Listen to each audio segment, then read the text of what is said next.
মাননীয় প্রধানমন্ত্রী, আপনি শুধুমাত্র প্রধানমন্ত্রী জুলাইয়ের কারণে, আপনি শুধুমাত্র প্রধানমন্ত্রী আমার 24-এর 1400 শহীদের কারণে, আপনি শুধুমাত্র প্রধানমন্ত্রী আমার 26,000 আহত ভাই বোনের কারণে, আপনি শুধুমাত্র প্রধানমন্ত্রী আমার 650 চোখ হারানো অন্ধ ভাই বোনের জন্য, 72-এর সংবিধানের জন্য না।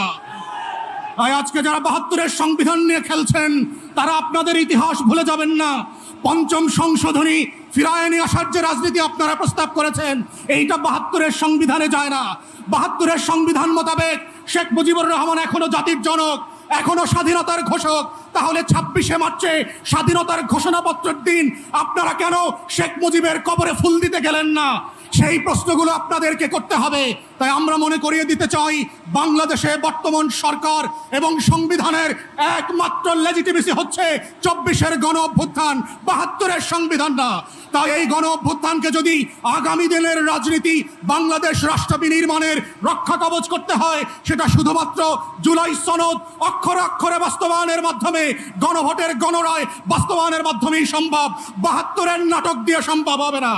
সরকারি দল ইতিহাসের এমন একটা জায়গাতে দাঁড়িয়ে এমন কিছু মূলধনকে, পুঁজিকে কেন্দ্র করে ব্যবসা শুরু করেছে, যেই ব্যবসাটা ইতিমধ্যে ঋণগ্রস্ত হয়ে, দরপতন হয়ে, এটা ঋণ খেলাপি হয়ে গেছে। আমরা গত 17 বছর ধরে মুক্তিযুদ্ধ ব্যবসা দেখতে দেখতে ক্লান্ত হয়ে যাই নাই।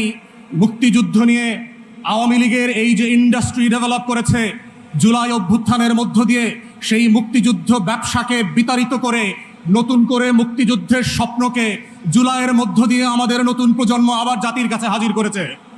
কিন্তু আমরা দুঃখজনকভাবে দেখতে পাচ্ছি, যেই পুঁজি, যেই মূলধন বরফের পানির মতো চৈত্রের রোদে ঠাই ঠাই করে পানিতে পরিণত হয়ে গেছে, সেই পুঁজিকে কেন্দ্র করে আবার 72-এর সংবিধান ব্যবসায় নেমেছে জাতীয়তাবাদী দল, যার রাজনীতি, যার আদর্শ, শহীদ জিয়ার পলিটিক্যাল প্রেমিসিস কোনো কিছুর সাথে এই 72-এর সংবিধান যায় না।